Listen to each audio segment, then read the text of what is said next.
Hello everyone. तो doubt session में आज हम बात करेंगे न्यू लिबरल पर्सपेक्टिव के बारे में।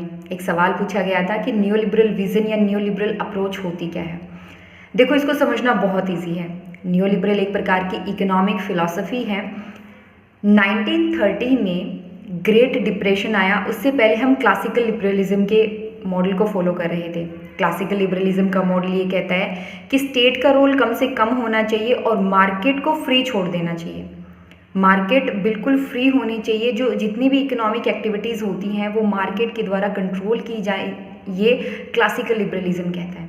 बट 1929 के अंदर जब यूएसए में द ग्रेट डिप्रेशन आता है तो ये क्लियर हो जाता है कि मार्केट पे हम टोटली रिलाई नहीं कर सकते। स्टेट का कंट्रोल बढ़ने लगता है। फिर कुछ ही टाइम के बाद में सेकेंड वर्ल्ड वॉर स्टार्ट हो जाता है। सेकेंड वर्ल्ड वॉर के बाद में यूरोपियन इकोनॉमी लगभग तबाह हो चुकी थी। यूएसए काफ़ी डोमिनेंट बन चुका था और यूएस ने काफ़ी रिकंस्ट्रक्शन में भी हेल्प करी। तो यूएसए की ब्यूरोक्रेसी भी बढ़ी। यूरोप को रिकंस्ट्रक्शन में हेल्प की ज़रूरत थी। देन जो न्यूली इंडिपेंडेंट कंट्री थी उनको भी सोशो इकोनॉमिक डेवलपमेंट के लिए बेसिकली एक डोमिनेंट स्टेट की ज़रूरत पड़ी। तो स्टेट को वेलफेयर का रोल दे दिया गया। वेलफेयर स्टेट का कंसेप्ट हमारे सामने आया। 1950s तक आते आते वेलफेयर स्टेट का कंसेप्ट काफ़ी डोमिनेट हो चुका था। वेलफेयर स्टेट की वजह से ये हुआ कि जो ब्यूरोक्रेसी का साइज था या स्टेट का रोल था वो काफ़ी बढ़ चुका था। लेकिन 1970s तक आते आते एक चीज़ क्लियर हो चुकी थी कि ना तो सिटीजन स्टेट से खुश हो पा रहे हैं, ना ही स्टेट सिटीजन से खुश है। रीज़न बीइंग, सिटीजन इसीलिए खुश नहीं है क्योंकि स्टेट जो है वो उनको सारी सर्विसेज अच्छे से प्रोवाइड नहीं करवा पा रहा। इतने लंबे टाइम के बाद में भी एम्प्लॉयमेंट, इन्फ्लेशन जैसी समस्या यूं की यूं बनी हुई है। और स्टेट इसलिए खुश नहीं था कि सिटीजन्स की डिमांड ही कभी ख़त्म नहीं हो रही थी। तो इसके बाद में एक इंसिडेंट और होता है। यूएस के अंदर स्टैगफ्लेशन की समस्या आती है। स्टैगफ्लेशन मीन्स आपकी इकोनॉमी स्टेगनेंट है और इन्फ्लेशन बढ़ रहा है। जनरली ये होता है कि जैसे जैसे इकोनॉमी ग्रो करेगी तो इन्फ्लेशन भी बढ़ती है और वो डिज़ायरेबल है, वो ठीक है। लेकिन अगर इकोनॉमी स्टेगनेंट है और इन्फ्लेशन एक लिमिट से ज़्यादा बढ़ रही है तो ये एक कॉज ऑफ कंसर्न है। और इसी के चक्कर में इसी को काउंटर करने के लिए फिर न्यू लिबरल पर्सपेक्टिव आता है। न्यू लिबरल पर्सपेक्टिव ये कहता है कि हमें स्टेट का रोल जो है वो मिनिमल कर देना चाहिए।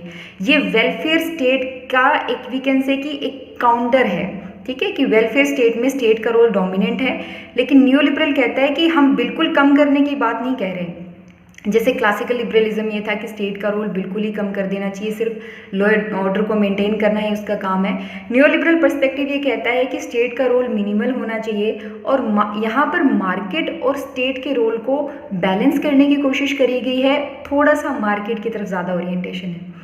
बात करें पब्लिक एडमिनिस्ट्रेशन की स्टडीज़ में इसका क्या इम्पैक्ट रहा, तो जितने भी रिफॉर्म मूवमेंट आए, एलपीजी रिफॉर्म मूवमेंट रहा या फिर हम कहें एनपीएम आया, न्यू पब्लिक मैनेजमेंट का पर्सपेक्टिव आया, या फिर पब्लिक चॉइस थ्योरी हमें देखने को मिली, तो ये कहीं ना कहीं न्यू लिबरल विजन से ही इन्फ्लुएंस्ड है, वहीं से इंस्पायर्ड है। क्योंकि एनपीएम कम्प्लीटली मैनेजमेंट बेस्ड है, मार्केट को ज़्यादा फेवर करता है। Reinventing government, privatisation, globalisation, liberalisation जैसे जो मूवमेंट आए वो कहीं ना कहीं न्यू लिबरल पर्सपेक्टिव से ही इन्फ्लुएंस्ड है।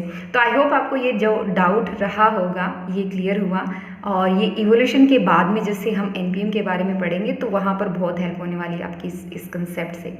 ओके, तो और कोई डाउट हो just let me know. Take care, bye bye.